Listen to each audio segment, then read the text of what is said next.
¿Sí? Entonces todos vamos a Efesios capítulo 1. Y lo que vamos a hacer es básicamente estudiar la palabra de Dios. Y el mensaje tiene que salir de la palabra de Dios, eso lo tenemos claro. ¿Amén? Yo no he venido acá a pararme, contarte una historia o un cuento y decirte, mira, te voy a dar la fórmula o la clave de cómo ser exitoso. No, eso no vas a conseguir en la iglesia. Para eso puedes ir a ver a un coach quizás. Lo que sí te voy a decir es qué es lo que dice la palabra de Dios y contigo lo vamos a leer. Por eso me importa de que puedas abrir tu Biblia y seguirlo, ¿no? Y si de pronto quizás no has traído Biblia, dices, sí, ya me cabezaron Biblia, pero no he traído mis lentes, igual tenemos aquí en la pantalla, ¿no? Letra grande, para que igual sigas la ilación. ¿Correcto? Hay un pequeño bosquejo ahí de la división del libro, capítulo 1 al capítulo 3, les decía hace un momento que habla sobre nuestra identidad en Cristo. Básicamente esos 3 capítulos que vamos a estudiar, no hoy, sino durante todos estos domingos que vienen, básicamente hablan de lo que Dios hizo por nosotros, lo que Cristo hizo por nosotros, por la iglesia, por el creyente, por quien es salvo. Justamente Julio, también mi persona, estuvimos explicando un poco qué es lo que hizo Dios por nosotros, ¿no? En el primer capítulo. Y del capítulo 4 en adelante va a ser una especie de exhortación. No te asustes cuando digo palabra exhortación. Es una especie de ánimo, es una especie de que Pablo te va a decir, por tanto, si tú eres hijo de Dios, entonces ahora comienza a caminar como hijo de Dios. Y va a ser una exhortación, pero previo conocimiento. Entonces se podría decir que el libro de Efesios también es como un libro instructivo en su segunda parte. Tú no puedes exigir algo a tu hijo si tú no le has explicado o enseñado sobre algo. Pero si ya tú le has dado indicaciones y le has dicho quién eres tú, quién es él, cómo es tu relación con él, qué cosas te agradan, qué cosas no te desagradan, qué cosas son buenas, qué cosas no son buenas, cuánto lo amas a pesar de sus errores, entonces luego podrías dar ciertas, voy a decir así, ¿no? Ciertas lecciones a tu hijo, decir, haz esto o aquello, ¿no? Pero si no lo has hecho, si nunca le enseñaste a amarrar sus zapatillas y le quieres pegar ahora, no tiene sentido, ¿no? Porque no le has dado la instrucción. Y Dios es un Dios tan amoroso que nos instruye. Y las cartas de Pablo tienen ese patrón. La primera parte de sus cartas siempre nos hablan de lo que Dios ha hecho por nosotros. Y la segunda parte de sus cartas nos retan a vivir conforme a esa nueva posición que tenemos en Cristo. ¿Amén? Entonces, entendido, ¿no? El libro va a ser sencillo. Entonces, estos primeros capítulos va a ser un poco más doctrinal, se llama. Va a hablar más de lo que Dios ha hecho por nosotros. ¿Sí? Tengo también otra división en cuanto ya al capítulo que estamos estudiando. Capítulo 1, que vamos a terminar de estudiar hoy, y hemos visto quizás del verso 1 al 2, ves tú la introducción o el saludo, la presentación de Pablo. Del verso 3 al 14 ves la obra del Dios Trino. Cuando digo la obra de Dios Trino, que hemos visto lo que Dios Padre ha hecho por nosotros, lo que el Hijo ha hecho por nosotros y lo que el Espíritu Santo hace por nosotros. Terminamos en el verso 15, si no me equivoco, la semana pasada, o 14, donde dice que hemos sido sellados, ¿no? Dice que hemos sido sellados por el Espíritu Santo. Y ese es, dice, las arras, significa que es la garantía de que somos hijos de Dios. No hay mejor garantía que el mismo Santo Espíritu de Dios que está ahora habitando en ti, que te dice que tú eres hijo de Dios. ¿Y cómo lo vas a mostrar hacia afuera? En la medida que tú vas a ser guiado por ese Espíritu Santo. Y a eso se le conoce como el fruto del Espíritu Santo. Jesús dijo, por sus frutos los conoceréis. De tal manera que te vas a dar cuenta que cristiano no es cualquiera que dice nada más ser cristiano, sino que se ve en su cambio de vida. Se nota que ha nacido de nuevo, se nota que es distinto, no es el mismo de antes. Todos creo que hemos tenido un pasado sin Cristo, la mayoría. Todos tenemos un pasado sin Cristo. Y ahora nuestra vida tiene que ser distinta a ese pasado. No puedes ser el mismo de hace 5 años atrás.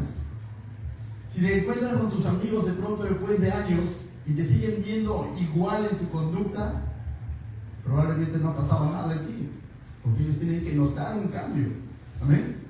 Bien, entonces hoy vamos a estudiar la tercera parte del capítulo que dice la oración de Pablo a la luz de la obra de Dios. ¿Sí? Vamos a ver del verso 15, si no me equivoco, al verso 23. Es una oración básicamente que está haciendo Pablo y lo está escribiendo y se lo está diciendo a la iglesia de Éfeso. Pero antes de entrar a ese pasaje quisiera mencionarte dos versículos clave de todo el libro. ¿Quieres tal ideas? Dos versículos clave de todo el libro son los siguientes. Efesios capítulo 2, verso 8, mira lo que dice.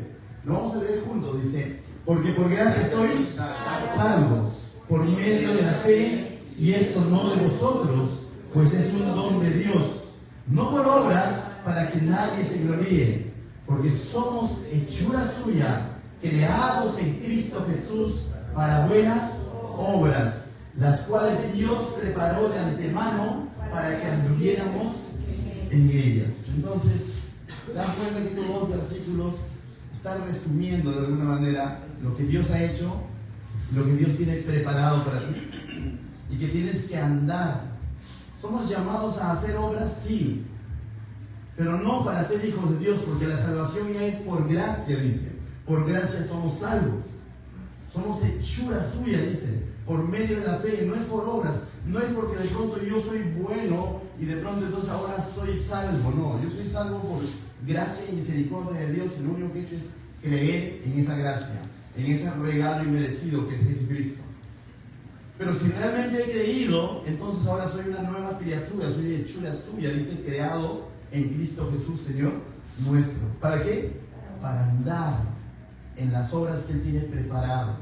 De tal manera que mi cambio de vida, las cosas que yo ahora haga, cómo pienso, cómo vivo, cómo guío mi familia, cómo guío mi persona, tiene que ser una evidencia de que Él está viviendo dentro de mí. No tanto es ya para alcanzar salvación. Si eres generoso, si eres misericordioso, eres solidario, que no sea porque, Señor, si yo soy así, entonces me vas a bendecir. No, estás invirtiendo la ecuación. Que sea porque estás agradecido con Dios por lo que Él ya ha hecho en tu vida. ¿Me dejo entender? Entonces, básicamente de eso trata el libro. Entonces, ahora sí vayamos verso a verso a la oración de Pablo. Cuando tú escuchas la palabra oración, ¿qué viene a tu mente? Cuando escuchas la palabra oración. Hablar, ya. ¿Qué más? Conexión, amén, también. Petición. Quizás lo que más viene por lo general es petición, ¿no? Está pasando una necesidad que te dicen, y incluso los cristianos son, ¿no? Ora a Dios. Y es cierto, ¿no? Pasas una necesidad, ora a Dios. Pero a veces nos hemos quedado solamente con esa parte de la oración, que solo cuando estoy en necesidad voy a orar a Dios, y de pronto la oración se vuelve sinónimo de pedir. Y no está mal pedir a Dios, porque Él dice, pídeme y te daré. Yo no estoy diciendo que esté mal que tú pidas a Dios. Lo que está mal es que solamente pidas y de pronto has cambiado tu oración solamente a peticiones. Pero hoy vamos a ver que Pablo oraba por cosas mucho más profundas. También podemos orar a Dios para darle gracias por la vida. Es como un hijo, ¿no? ¿Está mal que tu hijo te pida? No, que venga. Justamente a mí lo que no me agradaría es saber que mi hijo no me tiene confianza y le está pidiendo al vecino antes que pedirme a mí como padre, ¿no es cierto? Que venga y me pida en su necesidad y yo sabré darle conforme a mi voluntad, mi criterio, ¿no es cierto? Pero ¿qué te gustaría que tu hijo ante una necesidad te haga? Te pida. A mí no está mal, pero sí estaría mal si siempre te pide, pero no te cuenta sus cosas. No es agradecido, no te saluda, no te honra, no te dirige ni la palabra, pero cuando necesita, te pide. Ahí sí se vuelve como que malo este hecho de pedir, ¿no es cierto? Y nosotros a veces somos así con Dios, que somos de una manera deliberada, pero inconscientemente a veces caemos en esa rutina de que doblamos rodillas o oramos solo cuando estamos hasta el cuello, ¿no? Ya no hay como quien saque esta situación, entonces, Señor, ayúdame, y el Señor te escucha, y Sofía decía los anuncios, ¿no? Lo vemos en el Antiguo Testamento, en el tiempo de los jueces, el pueblo clamaba y Dios levantaba ahí un líder, ¿no? Un juez, para librarlos del enemigo. Y después el pueblo que hacía, se olvidaba de Dios de nuevo. Le iba mal y de nuevo, Dios, ayúdame. Y Dios en su misericordia, dice, levantaba nuevamente, es decir, escuchaba el clamor de su pueblo, y Dios lo sigue haciendo con nosotros. Pero eso no significa que entonces debemos de vivir así. Pablo nos va a enseñar por qué cosas él oraba, por ejemplo, para los hermanos de Éfeso. ¿Amén? Entonces vayamos todos, pero vamos a ver qué es lo que hacía Pablo. Verso 15. Por causa también yo, dice, disculpen, por esta causa también yo, habiendo oído de vuestra fe en el Señor Jesús y de vuestro amor para con todos los que dicen, primero lo que hace Pablo es declarar de alguna manera qué es lo que él había oído de los hermanos que estaban en Éfeso. Recuerden nuevamente el contexto, la iglesia de Éfeso estaba en un lugar donde se cultivaba la idolatría. Había bastante idolatría, paganismo, Artemisa, Diana para los romanos, y había oposición en ese lugar. Era un lugar pagano, en Asia Menor. Y Pablo comenzó una obra ahí. Pero Pablo ahora, si no me equivoco, Pablo escribe esta carta desde la cárcel. Pero Pablo ahora ha recibido noticias de los hermanos que están en Éfeso. ¿Y cuáles son las noticias que él ha recibido? Con lo que nos está diciendo el texto, dice: por esta causa también yo, habiendo oído, ¿qué dice? De vuestra fe en el Señor Jesús y de vuestro amor para con todos los... Dos cosas había escuchado Pablo de los hermanos que estaban en Éfeso, en ese lugar complicado. Había escuchado sobre su fe en el Señor, de que ellos estaban creyendo y siguiendo al Señor. ¿Y qué más? Y su amor por los santos. Cuando decimos santos, vale la pena aclarar, no se refiere a esos que están con su aureola en su capita, ¿no? Sabemos que cuando la Biblia menciona santos, realmente está refiriéndose a todos aquellos que eran miembros de la iglesia. Es decir, tú eres un santo porque has sido apartado por Dios, eso significa santo, ¿no? Y hemos visto en la primera parte, ¿no? Hemos sido santificados, significa, no es que te han puesto tu aureola, sino que tú has sido apartado del pecado y ahora has sido comprado, redimido, rescatado por Cristo. Entonces Pablo está diciendo: he oído dos cosas, su fe en el Señor y su amor por el prójimo, su amor por el hermano, su amor por el creyente, su amor por los demás miembros de la iglesia. Y eso había llegado a los oídos de Pablo. La pregunta: ¿qué cosas habrán estado haciendo ellos para que Pablo de pronto haya escuchado todo eso, ¿no? Eso, de alguna manera, sabemos que el amor no es un sentimiento. Bíblicamente el amor es una acción que requiere sacrificio, entrega, dedicación, preocupación, y Jesús mismo lo demostró, ¿no? Dice que Él tiene el más grande amor, y Él dijo: el más grande amor es cuando un amigo da su vida por su amigo, y Él lo hizo. Entonces, eso es amor, y eso estaba ocurriendo.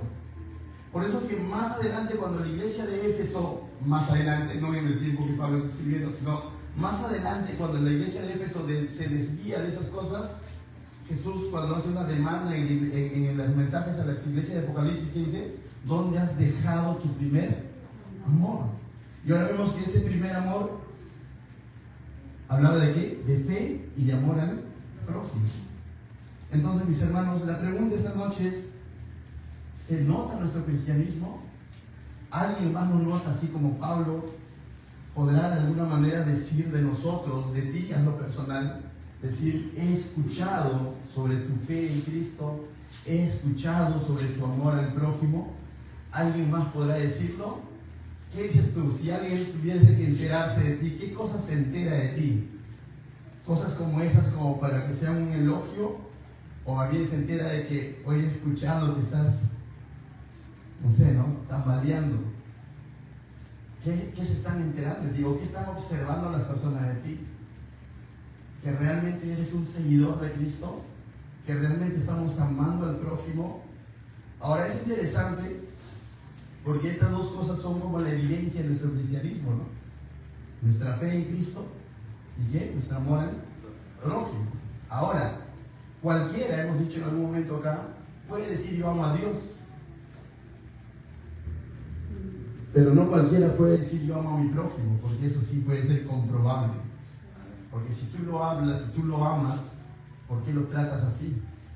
Si tú lo amas, ¿por qué hablas así de aquel o de aquella? Si tú lo amas, ¿entiendes? ¿Por qué le tienes envidia? Entonces cualquiera puede, porque con Dios, ¿quién se quiere meter? Pues no, quien ama a Dios, dice todo el mundo. Pero si yo te diría: amas a tu prójimo, Gisela, ¿realmente amas a aquella? ¿Por qué la apuñalas en el trabajo entonces? Es broma, no es broma. Es broma, pero no, si alguien está apuñalando a alguien en el trabajo, trabajo, entonces ¿cómo podrías hablar de amor al prójimo? ¿Me dejas entender? Pero ahí sí se vuelve como práctico, ¿no? Y evidente, que no tanto está en decir, yo lo amo, sí, pero no lo pasa. Mira, lo amo, pero de lejito, ¿no? Pero Pablo está recalcando algo, ¿no? Y mira, y esto primero en Juan 4, lo tenemos en la diapositiva. ¿Qué tal si lo leemos todos juntos? 4:20 dice, si alguno dice, yo amo a Dios y aborrece a su hermano, es mentiroso. Pues el que no ama a su hermano, a quien ha visto, ¿cómo puede amar a Dios a quien no ha visto? Juan es más radical. Juan es así de radical, lo está diciendo, ¿no? No está en decir nada más, amo a Dios. Y Juan no lo está sacando de su mente, Juan está siguiendo la enseñanza de Jesús. Mateo, ¿no? 22, por ahí, que dijo Jesús, Señor, Señor, ¿cuál es el más grande mandamiento? Le preguntaron por uno. Y él responde 2. Amarás al Señor tu Dios con todo tu corazón, con toda tu mente, con todo, y a tu prójimo como a ti mismo. Y lo mete en una sola bolsa. Y ayer estudiábamos justo con el pastor David Roncoso los 10 mandamientos, que es lo mismo. La primera parte de los 10 mandamientos habla de tu amor a Dios, y la segunda parte de los 10 mandamientos habla de tu amor al prójimo. El que ama al prójimo no mata, el que ama al prójimo no le miente, el que ama al prójimo no le envidia, no le roba, el que ama al prójimo honra a su padre y a su madre. Es lo que vimos ayer. Y si no honro a mi padre y mi madre, menos voy a honrar a los demás. Esa ley, por ejemplo, o mandamiento de honrar a tu padre y tu madre, es lo mínimo de amor natural que debería haber en un ser humano. No, porque le debemos nuestra vida después del Señor aquí a nuestros padres. Porque ellos fueron los, vamos a decirlo así, los instrumentos que Dios usó para traernos a esta tierra, para hacernos crecer. Y ahora imagínate, si yo no lo honro a ellos, menos voy a honrar a alguien a quien ni siquiera le debo. Porque el que más ha dado tiempo por mí son mis padres. Entonces te das cuenta que el estándar realmente es alto, ¿no? Y como cristianos con mayor razón todavía. Entonces ahora, habiendo dicho todo eso, imagínate que tu familiar que sabe que tú vas a la iglesia, y él podría decir, o la pregunta sería, ¿está viendo tu fe en Cristo y está viendo tu amor por el prójimo? Ese familiar, ese amigo, ese compañero, ¿lo está percibiendo en ti? ¿O simplemente percibe que vas a la iglesia y punto? Porque si solo perciben que vamos a la iglesia, entonces nos están viendo como un religioso, más no como Pablo veía a la iglesia. Él había oído de su fe en Cristo y de su amor por el prójimo. ¿Amén? Entonces, mis hermanos, yo creo que es bueno meditar sobre este punto, ¿no? Antes de pasar y de continuar. ¿Cómo nos están viendo los de afuera? ¿Cómo nos están viendo los más cercanos, los un poquito más lejanos y los mucho lejanos? ¿Cómo nos ven? En casa, ¿no? Ay, pastor, nadie es profeta en su propia tierra, cierto. No estoy diciendo que les prediques, ¿no? Si puedes hacerlo, hazlo. Pero que tu conducta mínimamente comiencen a ver que tú estás siguiendo al Señor de verdad y que estás amando a quién, al prójimo. Imagínate que te digan, tú vas a la iglesia pero rajas aquí en la casa del pastor. Y para rajando en Julio César. Entonces, ¿no? Porque yo he visto ese tipo de cosillas, ¿no? No en nuestra iglesia, ¿ya? Pero yo he visto eso, ¿no? Entonces, bueno, de alguna, y lo claro, no en nuestra iglesia, no lo he visto, ¿no? Pero en algún momento hemos pasado por etapas donde en la iglesia qué bonito cantando y luego en la reunión familiar rajando del hermano, que esto hizo así, que así. Entonces tú dices, total, ¿dónde está el amor al prójimo? Esa es la chancadera al prójimo. Y si Pablo lo tuviera que ver, escribiría una carta, ¿no? He oído de tu fe en Cristo y tu desamor por el prójimo. Que no sea nuestro caso, mis hermanos. Entonces, bien. Entonces el verso 16 dice ahora, ¿no? No ceso de dar gracias. ¿Por qué? Esto despertó algo en Pablo. ¿Qué hizo que Pablo haga? Que dé gracias por los hermanos. ¿A quién? A Dios. O sea, Pablo sabe que esto de la fe que ellos están teniendo en Cristo, del amor que están teniendo en el prójimo, es producto de la obra de Dios, no es algo que nació en los hermanos. Pablo está identificando que esto es gracias a quién? A Dios. que Dios es el que está cambiando esas vidas, que Dios es el que ha puesto esas semillas de amor en el corazón de estos para que ahora con sus diferencias y todos se amen de verdad y sigan firmes en su fe. Y Pablo le da la gloria, por así decirlo, las gracias a ¿quién? A Dios. No le dice, por tanto, hermano, le doy las gracias a ustedes por amarse así. No, lo que está reconociendo es que, por tanto, dice, no ceso de dar gracias por ustedes. No está agradeciendo a ellos, sino está agradeciendo a Dios por ellos. Diciendo, gracias Dios porque están creciendo en la fe. Gracias Dios porque están cultivando el amor al prójimo. Gracias, le está diciendo. ¿Me puedo entender? Qué bueno es que alguien más quizás identifique eso en tu vida y comience a orar por ti de la misma manera que Pablo, ¿te imaginas? A que diga, Señor, voy a orar por Gisela, aunque se está yendo al mundo. Pero voy a hacer, voy a orar por David, voy a orar por David, se me está perdiendo. Voy a orar por Julito, que a veces... Sí, cierto, podemos orar. Pero es mucho mejor decir, Señor, gracias porque Kelly está creciendo en su fe. Gracias porque Nelly está amando a su prójima. Ya, al menos ya. No, pero es distinto orar de cuenta por cosas en las que tú puedes decir, Señor, gracias porque se ve que la fe de Mario está creciendo. Es distinto a estar orando y decir, Señor, por favor, que no se me escape. ¿No? Entonces, mis hermanos, qué hermoso la oración de Pablo. ¿Qué más hacía Pablo? Dice, no ceso de dar gracias por ustedes, haciendo memoria de ustedes en mis oraciones. Entonces lo que Pablo está haciendo es orar, una oración de acción de gracias. ¿Te das cuenta? Ese tipo de oraciones lo hemos dejado de hacer. Muchas veces hacemos oraciones de petición. Señor, cámbialo. La esposa ora por el esposo diciendo, Señor, cámbialo o cámbiamelo. Una de las dos. Entonces, cuando debería decir, Señor, gracias por haberme dado este esposo. La valla bien alta, no, pero tiene que hacer así. O el esposo decir, Señor, gracias por haberme dado esta esposa. No decir, Señor, ¿cómo es? ¿La llevas? No, bueno, pero entonces la oración debería ser de agradecimiento, ¿no? Gracias por mis hijos, por cómo están creciendo. Señor, que no se me choque, que no se choque.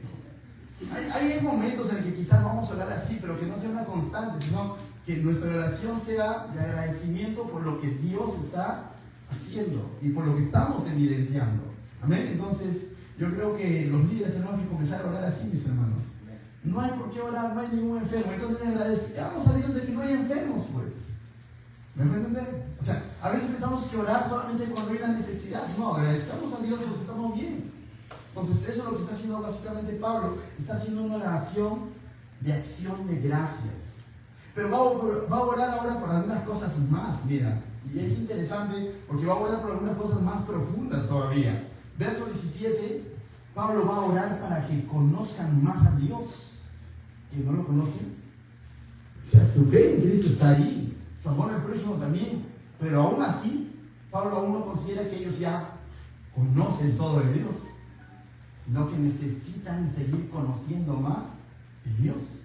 De la misma manera, mi hermano, nosotros, quizás ya tienes unos años en el Señor, quizás ya has estudiado unos cuantos libros de la Biblia, verso a verso, y quizás ya te sabes de memoria, pero eso no significa que conozcas ya plenamente a Dios. Es más, te doy una noticia, quizás te va a frustrar, no lo vas a terminar de conocer aquí.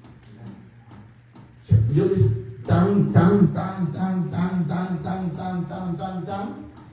que tú con tu mente lo vas a poder conocer. No. O sea, pero sí somos llamados a conocerlo cada vez más. Y mientras más lo conoces, tiene que repercutir y haber cambios en tu vida. La gente vive así porque no conoce a Dios. El mundo vive así porque no conoce a Dios. Tiene un Dios de caricatura o un Dios de, como dicen, de Hollywood o de Semana Santa o de crucifijo o de tradición. Pero ese no es Dios. Si tú vas a la palabra de Dios, vas a la Biblia, vas a poder quizás darte cuenta de otros aspectos más. Jesús no es un hombre bueno, con barbita y los niños vengan a mí. Todo eso es cierto, está en la Biblia, pero Jesús es el Hijo de Dios, el Rey de Reyes, el Juez, el Alfa y el Omega, el Creador, el principio y el fin. Y todo eso lo aprendes ¿dónde? En la palabra. Pero muchos, y el hombre vive así, porque no conoce realmente a Dios. Si nosotros siendo creyentes estamos conociendo a Dios, imagínate aquel que nunca ha escuchado el Evangelio y ha comprendido la obra que ha hecho Cristo. La semana pasada o hace 2 semanas veíamos, ¿no? Hebreos capítulo 1, cómo es que Él es la imagen misma de Dios, el que creó, el que sustenta el universo, pero al mismo tiempo el que vino y murió por nuestros pecados. Y eso es algo como para decir que el más, finalmente vemos cómo se humilló por tu pecado. Entonces ahí comienzas a comprender el poder de Dios, pero también el gran amor de Dios. Eso el mundo no lo sabe de todo. Lo recuerda solo en Navidad, Semana Santa, ya. O por ahí la abuela le contó un cuento, ¿no? Pero no más. Ahora, conocer a Dios no solamente es saber de Dios. ¿Ustedes saben que existe un país llamado Estados Unidos? Claro, pues todo como saber. ¿Cuántos han ido? Ninguno. ¿Podría decir yo entonces que conoces Estados Unidos? No. Sabemos de la existencia de los Estados Unidos. Pero ¿quién podría decir yo conozco acá? ¿David? ¿Canadá? Canadá. ¿De qué Canadá habla, profesor? Entonces, no, pero te das cuenta, ¿no? Hay una gran diferencia entre conocer un lugar a saber de ese lugar. Conocer un lugar es haber estado ahí, haber pasado tiempo en su lugar, en sus calles, sus costumbres, su gente, su música, su comida, qué sé yo, ¿no? Y eso requiere ¿qué? Tiempo, un proceso, dedicación. Pero a veces hacemos lo mismo, la misma idea a veces manejamos con Dios. Pensamos que conocemos a Dios porque sabemos ciertas cosas. Dios, sí, yo sé, se llama Yahvé, dice algunos, los dicen no, se llama Rafa, el otro dice no, es Jireh y todo lo demás. Son los nombres de Dios, cierto, que quizás lo vas a aprender en una memotecnia, pero conocer a Dios es algo mucho más profundo, del cual vamos a hablar ahora. Mira lo que dice Pablo entonces, verso 17. ¿Para qué más oraba Pablo? Mira, dice, para que el Dios de nuestro Señor Jesucristo, el Padre de gloria, que dice, os dé espíritu de sabiduría y de revelación en el conocimiento de quién? De Él. O sea, Dios mismo es el que nos va a capacitar y nos va a dar ese espíritu de sabiduría y de revelación. ¿Para qué? ¿Para conocer a las personas? No. Para conocerlo a Él. O sea, Dios es el primer interesado en que tú lo conozcas.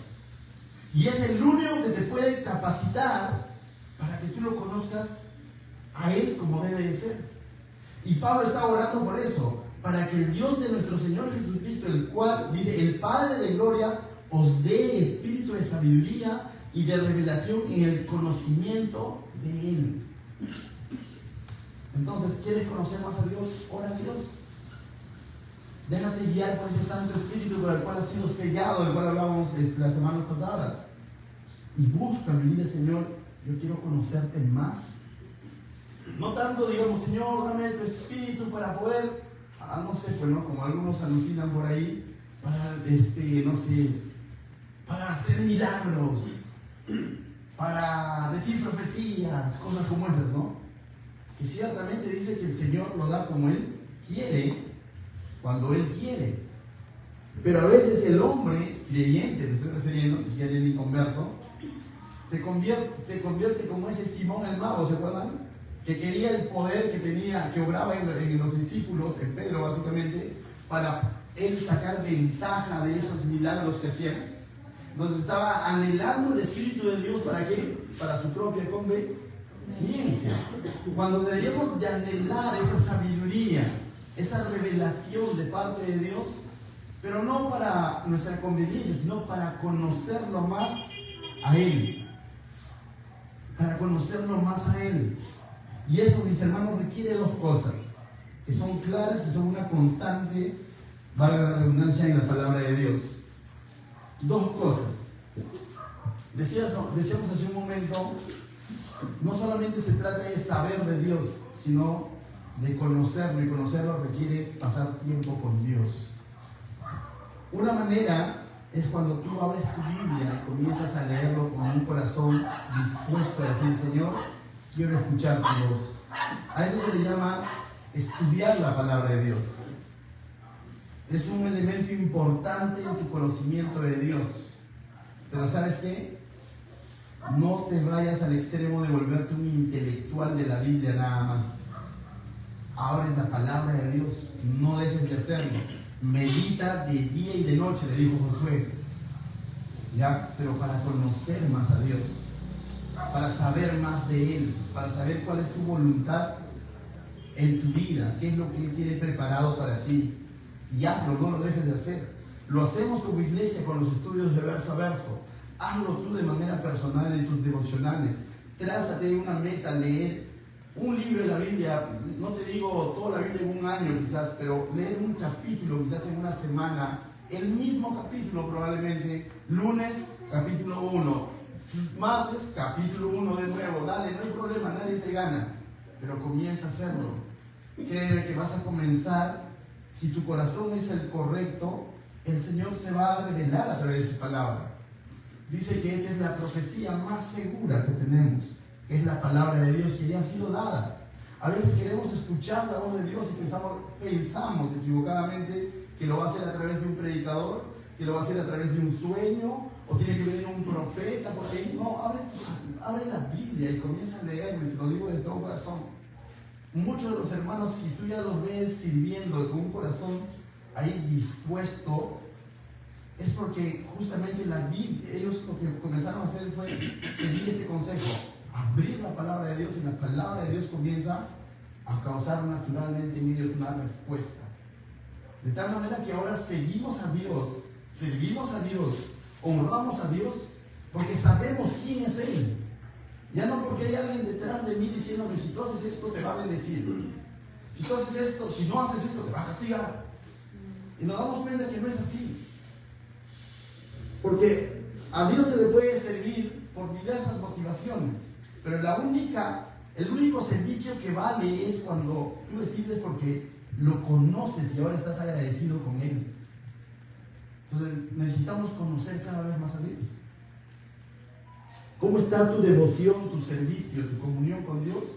Habla de cuánto tiempo estás pasando con la palabra de Dios. Si estás menguando en esos aspectos, es muy probable que también la palabra de Dios está quedando a un costado. Y de pronto estamos basando nuestra devoción, nuestro servicio, nuestra alabanza, simplemente, bueno, en una rutina quizás, o en motivaciones equivocadas. Entonces, si tu congregar debe ser un anhelo, decir, quiero ir a la iglesia, no tanto, uy, si no voy tal vez me castiga, te equivocaste, no es así. O si voy me va a bendecir la semana, me va a ir bien en el trabajo. No, el Señor ya te ha bendecido con todas las bendiciones, y la mayor bendición es de que Él te ha rescatado, de que ahora tú eres su hijo, de tal manera que en hambre, en desnudez, nada te apartará del amor del Señor. Tu devoción, tu amor por Dios no debe depender de las circunstancias que estás pasando. Si me está yendo mal, voy a la iglesia entonces. Si me está yendo mal, yo tengo ataques del enemigo, abro mi Biblia entonces. No. O sea, que tu búsqueda de Dios sea de una manera natural. Amén. Ese es un factor importante. Y el otro factor importante es, mis hermanos, algo que muchas veces, y me da pena, y lo digo con pena, la iglesia en general, cristiana, cada vez lo está practicando menos, y es la oración. Y pensamos como que es algo bueno, que solamente los pastores lo deben de hacer. No, la oración es tan importante como escuchar la palabra, como estudiar la palabra de Dios. Dijo alguien, ¿no? Para hacerlo práctico, cuando tú lees la palabra de Dios, Dios te está hablando. Y cuando tú oras, tú le estás hablando a Dios. Y entonces para toda comunión se requiere comunicación. Hay un emisor y hay un receptor. Dios no puede ser solamente tu receptor, donde tú le digas todas tus cositas, pero no quieres escucharlo. Tampoco puede ser tú solamente receptor. Recibes, pero no le quieres abrir tu corazón a Dios. ¿Te das cuenta que hasta para una relación amical de dos personas se necesita que ahora los dos hablen? Si uno nada más habla, ¿Te imaginas cómo podrías hacer comunión o amistad con esa persona? Difícil, ¿no? Imagínate encontrarte con alguien donde tú nada más hablas y la otra persona no habla, solo escucha. Hasta cierto punto tú has dicho, bueno, al menos necesitaba alguien que me escuche, dices, ¿no? Pero ya cuando se vuelve una constante, tú podrías decir, oye, pero ¿cómo? ¿Por qué? Porque voy a conocer a la persona cuando la persona abre su corazón. Y me va a conocer esa persona cuando yo también le abro mi corazón. Y lo mismo es con Dios.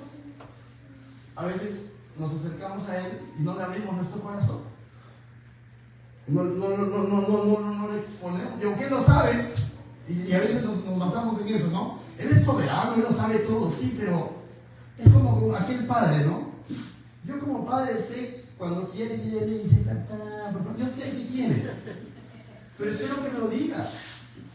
¿Me entiendes? O sea, los que son padres saben esto, ¿no? Tú sabes que tu hijo tiene cierta necesidad y quiere algo, pero te agrada cuando te lo dice, ¿no? Y eso habla de que está confiando en ti, pero yo a veces, yo sé que Dios lo sabe todo. Claro, Dios sabe incluso cuando has pecado. Entonces ya no le confieso mi pecado. No, hazlo porque eso habla de tu corazón. Eso habla de tu reconocimiento, de tu humillación y decir, Señor, perdóname, te fallé. Quizás no te diste cuenta. No te va a decir eso. Él se da cuenta, lo sabe todo. Pero la Biblia dice que el que confesare vuestros pecados, Él es fiel y justo para perdonar nuestros pecados y limpiarnos de toda maldad. Pero no es que tú le vas a confesar porque Él no sabe, Él lo sabe, ¿no? Entonces, mis hermanos, el conocer a Dios requiere dos cosas. Estudia la palabra, escudriña. Tenemos un término nosotros ahí en el Instituto Bíblico, rumea la palabra de Dios. ¿Saben qué es rumear, no? Lo que hace la vaca, ¿no? Es como que devuelve y está ahí, ¿no? Y lo mismo con la palabra de Dios, ¿no? Por eso te digo, si tú te trazas a leer un capítulo de la Biblia toda una semana, no hay problema, mejor. Pastor, pero no voy a avanzar. No importa, nadie te gana, pero lee. Rumea la palabra de Dios. ¿Ve? Entonces Pablo está orando por esto, ¿no? De tal manera que, mis hermanos, si nosotros conocemos a Dios, entonces también eso va a repercutir en cómo le estamos sirviendo, en cómo le estamos siguiendo, en cómo estamos guiando nuestro hogar, nuestra vida, en cómo estamos laborando, en cómo estamos interactuando con los demás. Tú vas a ver cambios en eso cuando tú conoces a Dios. Entonces, tiene que verse, mis hermanos. Y es algo que de alguna manera, no sé si lo tengo ahí en Jeremías, ¿está? Sí. Mira lo que dice Jeremías, es interesante. No voy a decirlo así, es algo del cual tú puedes gloriarte cuando conoces a Dios. Entonces escuché a esa persona y dice, yo conozco al congresista tal, o yo conozco mi tío es el sobrino del alcalde, no, algo así, ¿no?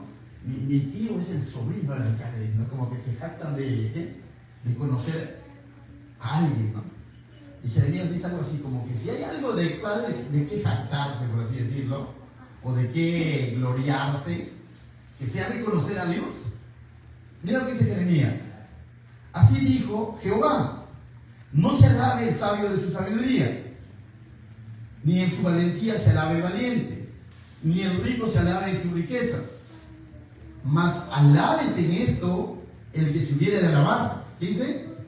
En entenderme y conocerme, que yo soy Jehová, que hago misericordia, juicio y justicia en la tierra, porque estas cosas quiero, dice Jehová. Si hay algo de que tendrías que jactar en algún momento, no para con los demás, sino para decir, Señor, gracias, porque cada vez te estoy conociendo más, que sea de eso, de que cada vez lo conoces más, que eres misericordioso, es justo, es un Dios de justicia. Pero el mundo, ¿de qué se jacta? El dinero, de su valentía, de su sabiduría, su intelecto. Cuando Dios te dice todo eso, no, lo que vale es cuánto me conoces. Porque mientras más conoces a Dios, eso va a repercutir en tu vida y en tu familia. ¿Ven? Verso 18, mis hermanos. ¿Por qué cosas más oraba Pablo? Pablo oraba, mira, para que aprendan la esperanza a los que habían sido llamados, ¿no? Para que ellos comprendan de alguna manera a qué esperanza han sido llamados. ¿Qué es lo que el cristiano espera en Cristo? ¿Qué esperas tú en Cristo? No, ya soy salvo. ¿Qué más? Mira, voy a leer el pasaje, dice 18. Alumbrando los ojos de vuestro entendimiento, dice, ¿para qué? Para que sepáis cuál es la esperanza a que Él os ha llamado y cuáles las riquezas de la gloria de su herencia en los santos. Lo que está diciendo es que necesitas entender qué cosas tú vas a esperar en Cristo. ¿Qué es lo que Cristo ha hecho por ti, mi hermano? Yo creo que la mayoría ya lo sabe. O sea, salvado, redimido, ¿qué más? Justificado, santificado, ¿qué más? Apartado, nos ha comprado. Entonces, cada una de esas cosas son una realidad. Pero hay cosas que aún no lo ha hecho y lo va a hacer. Y siempre repetimos, Cristo viene por su iglesia. Y seremos resucitados como con cuerpos glorificados. La Biblia dice que Cristo nos va a glorificar, es decir, nos va a llevar a su presencia misma, donde vamos a estar face to face, ¿no? ¿Está bien dicho? Cara a cara. Pero a veces el cristiano piensa que el mundo, la vida se acaba acá, siendo cristiano, y anda frustrado, cuando nuestros ojos tienen que estar puestos en la esperanza a la que Él nos ha llamado, que aquí no se acaba la vida, aquí estamos de pasada, como decía, aquí estamos peregrinos. Pero nuestra ciudadanía está ahí en el reino de los cielos. Y eso muchas veces va a traer consuelo ante tanta injusticia aquí en la tierra, ante tanto dolor aquí en la tierra. Esto va a dar el consuelo de que si tú estás creyendo en Cristo, Él te ha prometido un mejor lugar en su presencia. Eso va a traer también entendimiento para cuando veas que el incrédulo o el no creyente o el inconverso, voy a decirlo así, o el hombre natural, el mundano, se sale con la suya y tú dices, si yo estoy buscando al Señor y este fulano putrea y todo en el trabajo y le va re bien, dices, ¿no? Sí, pero ¿cuál es su esperanza? Disfrutar hasta los 100 años, millonadas que cumplió. Pero tú crees que va a terminar allá, a no ser que se arrepienta, y amén, si se arrepiente y entrega su vida a Cristo, también estará en su presencia. Pero los que le rechazaron, ¿qué dice la Biblia? Al idólatra, al adúltero, que se mantiene en su pecado, ¿qué va a suceder? La Biblia es clara y dice también está en el infierno. Y a veces no se predica mucho de eso. Y entonces, qué es bueno es entender a qué esperanza nos ha llamado, qué nos espera allá, ¿cierto? Y hemos sido justificados, y hemos sido salvados, y hemos sido rescatados, pero todavía hay más cosas por hacer. Y sobre todo que vamos a ser glorificados, nos vamos a ir con el Señor. Amén. Y la segunda parte, ¿y cuáles las riquezas de la gloria de su herencia en los santos? Y este pasaje es interesante, porque no dice que conozcan las herencias para los santos. ¿Sabemos quiénes son los santos? Nosotros. Entonces, Pablo no está tanto, aunque tenemos herencia de parte de Dios, pero Pablo no está orando diciendo para que conozcas cuáles son herencias tiene Dios para ti. No dice para los santos, ¿qué dice? En los santos. Lo que está diciendo es que Dios tiene una herencia en los santos. Es decir, tú eres esa herencia. Herencia de Jehová son los hijos. Tú eres esa herencia, tú le perteneces. Tú eres el resultado de su obra en la cruz, tu vida cambiada. Entonces tú le perteneces al Señor y necesitas entenderlo. Tú eres el fruto de su trabajo, si queremos decirlo, o de lo que Él hizo en la cruz. Y es algo que debemos entenderlo, para no pisar la sangre de Cristo, en el sentido de que desvalorar lo que Él ha hecho. Pero que Él tenga herencias para nosotros. Pero sobre todo, recuerda, tú eres una herencia de Cristo. Tú eres el resultado de lo que Él hizo en la cruz. ¿Amén? Verso 19. Pablo también ora para conocer el poder de Dios en nosotros. Entonces, Pablo va a orar para nosotros conocer el poder de Dios. Mira, Pablo ha orado para conocerlo a Dios, ¿no es cierto? Primero, Pablo dio gracias por la iglesia. Segundo, Pablo oró para que la iglesia, el creyente, conozca a Dios. Tercero, para que el creyente conozca la esperanza que tiene en Dios y que ellos son herencia. Y ahora Pablo va a orar para que conozcamos el poder de Dios. ¿Qué, pastor? Dios es poderoso, recontra poderoso. Y mira cómo lo va a poner Pablo. Vamos a usar un poco de álgebra. Dice 19. Y la cual, dice, No, ¿y cuál? Lo último. ¿Y cuál la supereminente grandeza? ¿Has visto eso? Es como decir, ¿no? La NN potencia, por así decirlo, ¿no? Dice, ¿y cuál la supereminente grandeza de su poder? No, podría haber dicho, y para que conozcan cuál es su poder. Pero él dice, ya, con supereminente también ya suficiente, ¿no? Pero él dice, ¿y cuál es la supereminente grandeza de su poder para con nosotros, los que creemos, según la operación del poder de su fuerza? Entonces dice que Pablo lo que quiere es que nosotros también conozcamos de parte de Dios su supereminente grandeza de su poder. Eso es lo que Pablo está queriendo que conozcamos. A veces ignoramos el poder de Dios. Tenemos circunstancias y pensamos que ni Dios me saca, decimos a veces, ¿no? Ni Dios me saca de acá. ¿Estás seguro? ¿Estás seguro que ni Dios te saca? Y luego el Señor te da un cocacho cuando te saca de eso. ¿Qué ha pasado? En momentos en que estás frustrado diciendo, ahora sí ya fue, ahora sí, ¿por qué? Y estás ahí y de pronto el Señor te sorprende y dice, Señor, para mí es como un jalón de oreja, pues que nos alejamos cada vez, es como diciéndome, ¿por qué si ya en el pasado he obrado de esta manera? ¿Por qué ahora te desesperas nuevamente cuando se mueve la barca? ¿Acaso no he calmado la tempestad en el pasado? Pero eso, ¿sabes qué, hermano? Eso tenemos que comenzar a experimentarlo cuando tú vas dependiendo de Dios. Comienza a depender de Dios y a creer en su poder, en que Él va a obrar. Lo único que tienes que asegurarte es de que tú estés en su barca. No te has subido a una barca ajena, es otro asunto. Pero si Él te ha dicho, súbete a mi barca, este es mi plan, haz esto, y tú lo estás honrando, y las cosas no marchan bien, síguele creyendo. Pero Él es poderoso. Él va a obrar. Y Pablo lo sabía. Pablo lo tenía clarito. Pablo pasó por esos naufragios, desnudez. Por eso es que Pablo dice, lo voy a parafrasear, estaba en Corintios, si no me equivoco, donde dice que en medio de su debilidad, él experimentó el poder de Dios. Cuando él reconoció que era débil, entonces pudo realmente experimentar el poder de Dios. Muchas veces no experimentamos el poder de Dios porque nos creemos fuertes o suficientes quizás.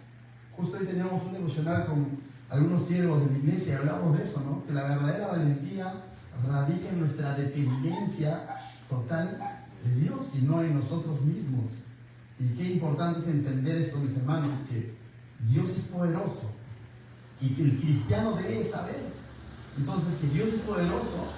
Y eso también va a repercutir entonces en nuestro servicio a Dios, en asumir retos como iglesia, es decir, Dios es poderoso, lo va a hacer, para adelante. No nos desanimemos, las circunstancias no nos pueden desanimar. Y Dios siempre va a mostrar su favor con su pueblo, que está andando de manera fiel a su palabra. Eso lo hemos visto en el Antiguo Testamento. Y en el libro de Jueces lo estamos viendo, ¿no? Cómo usó a ciertos individuos ordinarios para sacarlos de situaciones bien complejas, ¿no? Por ahí había un rey que tenía una fama de doble, que era como, bueno, era como un rey malo, por así decirlo, y Dios usa a un hombre zurdo, ¿se acuerdan? En el libro de Jueces, a un zurdo. Y un zurdo para la sociedad judía era como un tullido, por así decirlo, aquel entonces, porque por lo general los valientes se identificaban porque tenían buena mano diestra, ¿no? Y Dios usa un zurdo para derribar a un hombre, a un rey. A otro dice que también lo usa y no dice nada de otro individuo, ¿cómo se llama? Del primero, de Otoniel, ¿no? Solamente dice que, pero el Espíritu de Jehová estaba con Otoniel. Y Otoniel termina liberando al pueblo. Samgar, no se dice nada de Samgar, usó, ¿qué cosa? Un palo que es para arrear a la bestia, para matar a ¿cuántos? 600 personas. Con su aguijada. Entonces ahí es donde tú dices, realmente Dios es poderoso. Ese mismo Dios del Antiguo Testamento es el Dios a quien ahora tú sirves, a quien ahora tú sigues, de quien ahora tú lees su palabra. Es el mismo Dios, no ha cambiado. Ese Dios que usó a David con su onda para derribar al tremendo Goliat, es ese mismo Dios. Ese Dios que usó a Moisés, con todo respeto a Moisés, que tartamudeó para hablar con el faraón y mostrarle las 10 plagas y la supremacía de Dios sobre las deidades egipcias y así liberar a su pueblo. Es ese mismo Dios. Ese mismo Dios usó a Pablo, ex Saulo, para predicar el evangelio en toda Asia Menor, donde había arte y idolatría.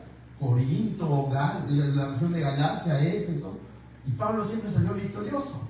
Entonces, a ese Dios poderoso servimos, mis hermanos, pero a veces lo ignoramos, pero a veces las circunstancias, las situaciones se nos ponen enfrente y de pronto perdemos la óptica a quien estamos sirviendo.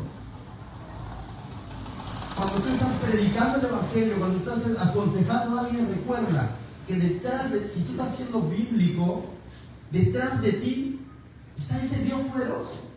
Entonces, ¿por qué hay que tener temor de hablar de Dios?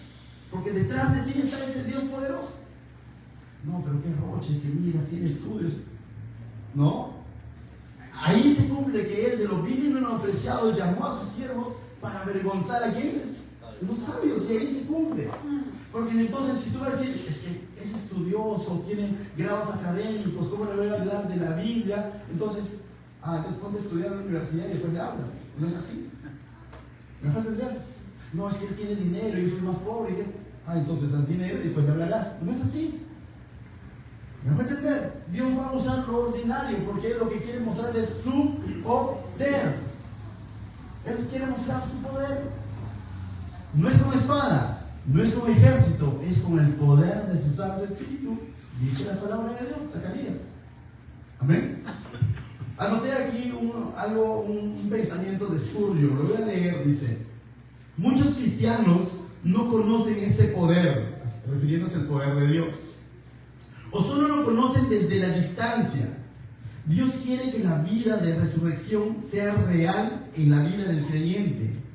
El mismo poder que resucitó a Cristo está esperando para resucitar al borracho, al delincuente, para resucitar al ladrón, al deshonesto, al drogadicto, para resucitar al fariseo. Ese mismo Espíritu Santo que resucitó a Cristo está dispuesto a resucitar al incrédulo. A esa persona que tú dices, a este nadie lo cambia, ¿sabes? El Santo Espíritu de Dios que resucitó a Cristo de los muertos lo puede traer a vida. A esa persona que tú quizás y tu familia lo considera como perdido. Y tú dices, no, ni caso, se burla la Biblia. Créeme que el Santo Espíritu de Dios tiene poder para transformar su vida. Y te podría usar a ti para que tú seas el que abra la boca. Entonces, mis hermanos, cuando le servimos a Dios, recordemos eso. ¿Quién está detrás de nosotros? Y se lo digo también a los cielos, ¿no? Cuando tú estás sirviendo a Dios, no te limites a pensar que es en tus capacidades. No te cohibas. Tampoco te confíes en decir, bueno, yo ya estudié, entonces esto, como si yo dijera, no, ya estudié la palabra de Dios y ahora sí la rompo en el púlpito. No. En todo momento tengo que venir aquí y estar en constante dependencia de Dios, diciendo, Señor, eres tú el que va a abrir mis labios. Porque naturalmente soy tímido, la mayoría lo conoce. Hablar en público para mí es una fobia. Y ahora me sorprendo cada vez que hablo y digo, Señor, gracias, porque eres tú el que está hablando, no soy yo.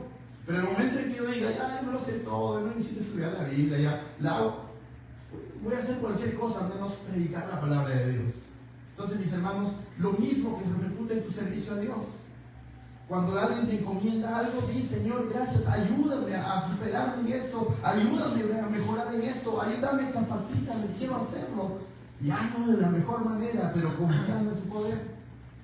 Tenemos una frase como siervos, ustedes lo saben: seamos diligentes en todo lo que el Señor nos mande, pero finalmente los resultados dejémoslos aquí, en las manos de Dios. Verso 20 y 21 dice, va a hablar un poco, va a describir un poco el gran poder de Dios, mira, la cual operó en Cristo, dice, ese poder de Dios, resucitándolo de los muertos y sentándole a su diestra en lugares celestiales, sobre todo principado y autoridad y poder y señorío, y sobre todo nombre que se nombra, no solo en este siglo, sino también en el venidero. Ese mismo poder de Dios resucitó a Cristo, y no solo lo resucitó, sino que lo hizo dice, lo puso, lo sentó a su diestra en lugares celestiales, sobre todo, todo, principado, autoridad, sobre todo, que existía y por existir, por así decirlo, o por venir, dice, ¿no? Que todo lo que existe ya fue creado. Bruce, que es otro comentarista bíblico, dice lo siguiente: si la muerte de Cristo es la demostración suprema del amor de Dios, ¿cierto? La muerte de Cristo en la cruz es la mayor muestra de amor. Mira, la resurrección de Cristo es la demostración suprema de su poder. ¿Me puede entender, no? Si la muerte de Cristo en la cruz, el Hijo de Dios muriendo por ti, me muestra el mayor amor que tiene Dios por ti, su resurrección te está mostrando su mayor poder, su poder supremo que él tiene. ¿Qué necesitas más? Ya conoces de su gran amor en la cruz y conoces de su gran poder cuando él resucitó. ¿Qué necesitas más saber para servirle y seguir a ese Dios que está vivo y que es poderoso? No, pero por ahí me han dicho que Buda también dice. No hay alguien más poderoso que nuestro Dios. Y verso 22 dice: ¿qué más hizo ese gran poder con Cristo? Dice, y sometió todas las cosas bajo sus pies y lo dio por cabeza sobre todas las cosas. ¿A quién? A la iglesia. Es interesante, ¿no? Lo puso sobre todo y viene a ser cabeza ¿de quién?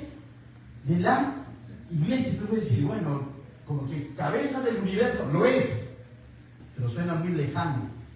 Cuando dice cabeza de la iglesia, pregunto, ¿quién es la iglesia? ¿Quién es la iglesia, mi hermano?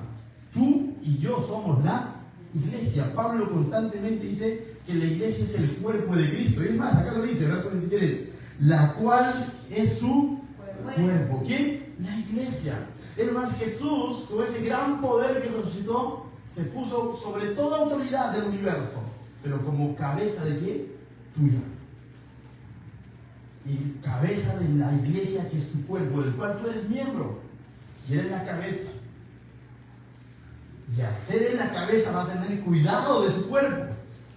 Eso habla de identidad, de pertenencia, de cuidado. Hay que estar un poco oídos como para golpearte el dedo a propósito, ¿no? Si no, ¿qué es lo que hacen con tus deditos las mujeres? Lo cuidan, ¿no? Si tú eres miembro del cuerpo de Cristo, ¿acaso Cristo, siendo la cabeza, no va a tener cuidado de ti? Claro que sí. ¿Acaso no te va a amar? Claro que sí. Cuando Saulo perseguía a la iglesia, ¿se acuerdan? A los cristianos, ¿quién lo cuadró? A Saulo, Hechos capítulo 9. Asolaba, dice, a la iglesia, a los primeros cristianos, él los perseguía para encarcelarlos o matarlos. Ese era Saulo. Y se le presenta a Jesús y le dice, Saulo, ¿por qué me persigues? Le dice. ¿Me puede entender? No sé si estás entendiendo, ¿no? Sí. Es como que tú tienes tu hijo y ves que alguien lo está queriendo hacer daño y vas y tú te pones delante de él y dices, ¿por qué me persigues? Él diría, no, yo no te persigo aquí, yo persigo a tu hijo. Yo le diría, es mi hijo. Y si persigues a mi hijo, ¿persigues? Algo así sucedió con Dios, con Cristo, defendiendo ¿a quién? A su iglesia. Entonces, mis hermanos, ¿te das cuenta cuán unido está Cristo a su iglesia con su gran poder? ¿Cuán unido está a tu vida? Entonces dice, la cual es su cuerpo, dice, la plenitud de aquel que todo lo llena en todo. ¿Realmente Cristo está llenando tu corazón? ¿O todavía hay vacíos en tu corazón? Cristo, con su gran amor y su gran poder, es el que va a llenar cada vacío de tu corazón. Y nosotros tenemos que estar para eso dispuestos a ser llenados por Cristo. Mis hermanos, a modo de aplicación, ya para terminar, tu fe y amor por los demás, ¿se está notando? ¿Se acuerdan del primer punto? ¿Se está notando? Respóndelo tú. ¿Estás orando por alguien más como acción de gracias? Respóndelo tú. ¿Cuánto conoces de Dios o cuánto conoces a Dios? Respóndelo tú. ¿Conoces cuál es tu esperanza en Cristo? Respóndelo tú. ¿Conoces el poder de Dios en tu vida? No estoy diciendo en la vida de otros. Ah, sí, yo conozco cómo obró con Moisés, ya.